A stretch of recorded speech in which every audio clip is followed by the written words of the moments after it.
A Fox 35 News exclusive. Why charges will not be filed after a child is dragged down an elementary school hallway. The start of the work week bringing some strong storms and a bunch of rain. And more is on the way. From COVID to cocaine. A new concern on board a Florida cruise ship. Bags of coke. And it's a $500 billion criminal enterprise. The rise of the counterfeiters and how the feds are trying to stop them. Fox 35 News Edge at 11 starts now. We begin tonight with a dangerous and tragic day at Central Florida beaches. 2 people, including a 12-year-old, bitten by sharks, and a man dies after being swept out to sea. Good evening, and thanks for joining us. I'm Luann Sorrell. And I'm David Bowden. The drowning happened in Daytona Beach shores, and both shark attacks happened in New Smyrna Beach. Fox 35's Andrea Lyon has the latest on all 3 incidents. We are following some breaking weather news tonight. The second named storm of hurricane season has just formed. Tropical Storm Bill is now churning just off the coast of North Carolina. And Fox 35 Storm Team Chief Meteorologist Brooks Garner joins us now. Yeah, guys, we've got this system coming our way. You know, Chief Meteorologist Jamie King, as well as I have been tracking the system. We've been expecting this to develop overnight tonight, and indeed it has a little bit earlier, but we've got Bill. So that means the second named storm exists. The next one on the list is Claudette, and I'm also tracking a system in the Gulf of Mexico. So we've got Bill out there in the Virginias. Bill is not going to affect any land, so all eyes now on the Western Gulf. And will this become Claudette? Well, it's too soon to say. At this point, though, tropical depression likely by Friday. So, yeah, the tropics are heating up, and we've got Tropical Storm Bill out there. We're also going to talk about how the moisture feed from the west will be affecting our weather over the next 24 hours. Let's just say this. The scattered storms we had today continue for tomorrow. So, guys, I'll have the latest timing, the track. We'll talk about Bill, and we'll talk about the potential here in Florida for a system that will affect us in one way or another over the next 5 days. All right, Brooks, thank you. And just a reminder of how dangerous lightning can be in these Florida storms. A man was driving along I-75 in South Florida when a lightning bolt blasted his car. You can see some of the damage right there on the antenna.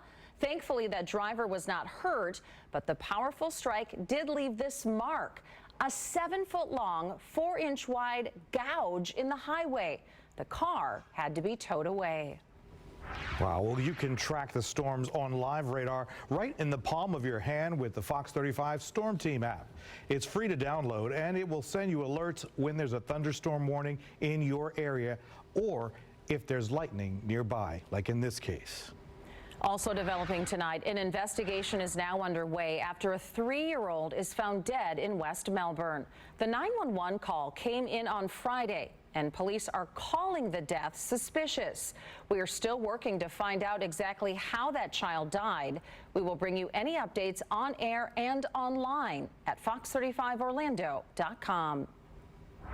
Now to a Fox 35 News exclusive. No charges are being filed after this video shows a child being dragged down an elementary school hallway in Lake County. The incident was caught on camera, and now the child's parents are outraged. Fox 35's Valerie Boy has more. Some good news for Central Florida's economy. Visitors are coming back in droves. Orlando International Airport set a record this weekend. This past Friday, Saturday, and Sunday, TSA screened more passengers than they did at the same weekend in 2019 before the pandemic started. Each day, they saw more than 61,000 passengers go through their checkpoints. Daytona Beach police releasing new numbers from this weekend's truck meet. Police say they made more than 1,000 traffic stops this past weekend and arrested more than 50 people.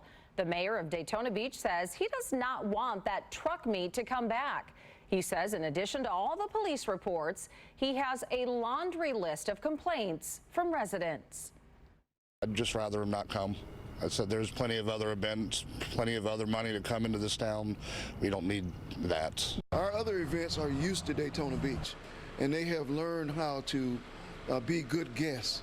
This is a new event, and they have not fit in well with what we expect. The future of that event will be discussed at the City Commission meeting on Wednesday. The face of downtown Mount Dora could change under a new proposal. City leaders met tonight to discuss a potential building height increase. Until recently, the town had a height limit of 35 feet for tall buildings downtown. That changed when the city allowed a 55-foot tall parking garage to be built to help with the lack of parking. Some people say that they like the quaint, smaller buildings better. I'm urging you, P&Z and council, to keep the heights low. 35 feet. Those buildings that are higher than that are already grandfathered in. So it ain't broke, let's not fix it. It's 35 feet. Tonight's meeting was strictly informative. It's unclear if it will be put back on the agenda for future meetings. Next on the News Edge at 11, Universal dropping some new details tonight about its massive upcoming park called Epic Universe. It's going to be a lot of fun out there. Plus, it wasn't the coronavirus that caused problems on a Florida cruise ship. It was $5 million worth of cocaine. And fake designer bags, watches, and even COVID tests. Counterfeiting has become a $500 billion criminal enterprise. How the feds are trying to put a stop to it. We'll be right back. Never miss a moment. Instant breaking news alerts and live video delivered direct to you. Watch anytime, anywhere. The Fox 35 News app. Download today. Welcome back. Starting tomorrow, masks will also be optional at Disney World for guests who are fully vaccinated. Those who aren't will still be asked to wear them indoors and on rides. All visitors will still be required to wear face masks on buses, monorails, and the Skyliner. And tonight we are learning more about when Universal's new park, Epic Universe, will open here in Central Florida. It will be the largest Universal theme park ever built. Fox 35's Samantha Sosa has the details. New at 11, a massive drug bust on board a cruise ship off the coast of Florida. U.S. Customs agents found more than 69 pounds of cocaine stashed near the ship's in Port Everglades. Now, it was found in garbage bags in the cargo area. Officials say that the street value is more than $5 million. They are still trying to figure out how it got on the ship and who put it there. Well, stormy skies over Central Florida today, and things could even get stronger tomorrow. That's right. Fox 35 Storm Team meteorologist Brooks Garner joins us now. And Brooks, we have a new named storm tonight. That's right, and this is Tropical Storm Bill, the second named storm of the 2021 Atlantic hurricane season. Fortunately, Bill moving offshore, no threat to the U.S. Our moisture feed, though, is courtesy of this 70% chance for development zone in the Western Gulf. That's set to push moisture our way over the next 36 hours and really up our rain chances. But first off, Bill, this is brand new for 11. This just formed about 15 minutes till the hour. Right now, it's located east of Norfolk, several hundred miles, and it's moving off to the northeast at 23 miles per hour. In other words, a storm for the fish, the best kind of storm, although it's going to kick up surf on the northeast coastline and bring some tropical storm force wind gusts to the southeastern portion of Newfoundland and the Canadian Maritimes. The next storm on the list, Claudette. And so let's hope this Gulf system, which has a likely chance of becoming a depression, doesn't become Claudette, just because that would just add to the intensity and the inconvenience for folks from New Orleans to Houston, where this may track.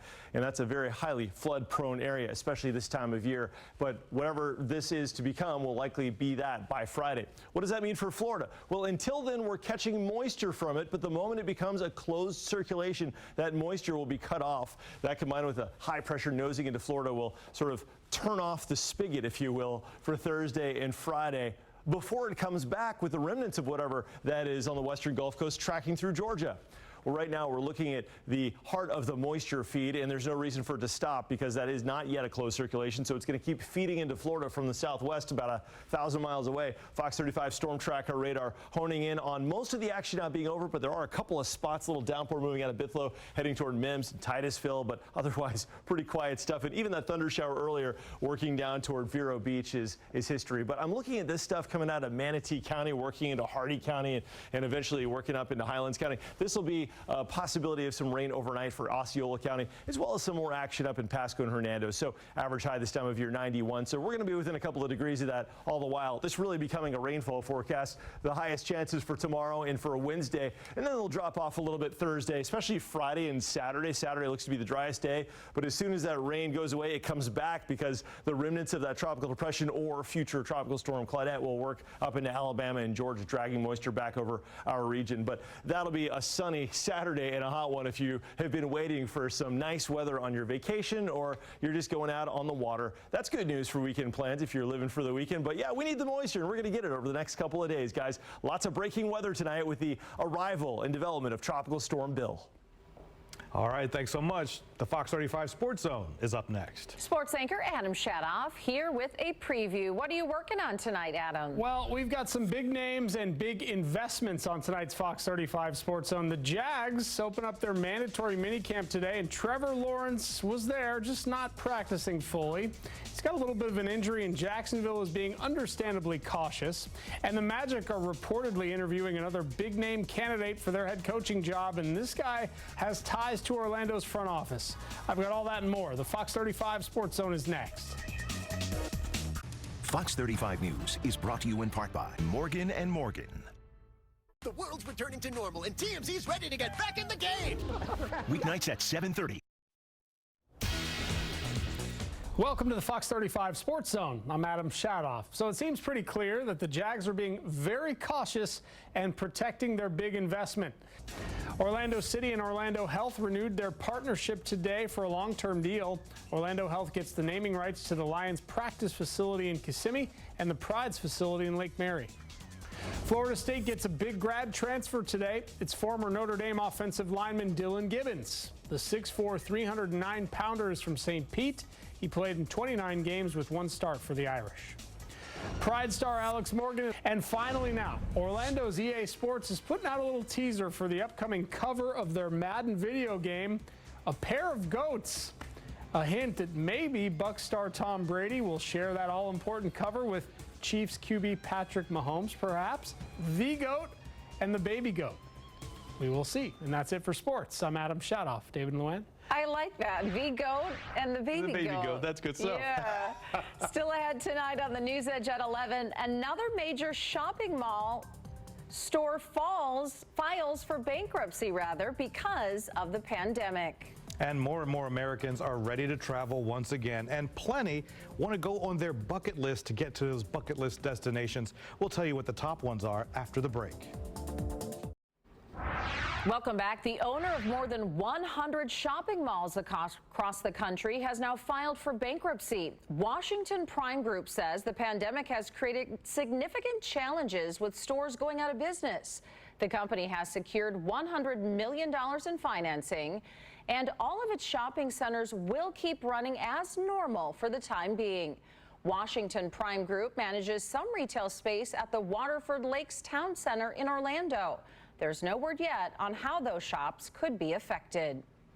Well, more and more counterfeit items are making it to the U.S. to be sold here. That's right, and it's actually gotten worse during the pandemic. Fox 35's Lydia Hu has more on how the feds are cracking down on the counterfeiters. Trending now, most people are not planning to ease back into traveling after the pandemic. They want to make a big splash. A new survey found 59% of people will take a bucket list vacation they would not have considered before the pandemic. Rome is #1 on lists for international travel, followed by Paris and London. Hawaii is the top U.S. destination, followed by New York City and Las Vegas. Can we do all of the above, please? Yeah, right. That's my bucket list. Right. Thanks for joining us tonight. We really appreciate it. For the NewsEdge at 11. The news continues on fox35orlando.com and on Good Day Orlando starting at 4 a.m. Have a great night.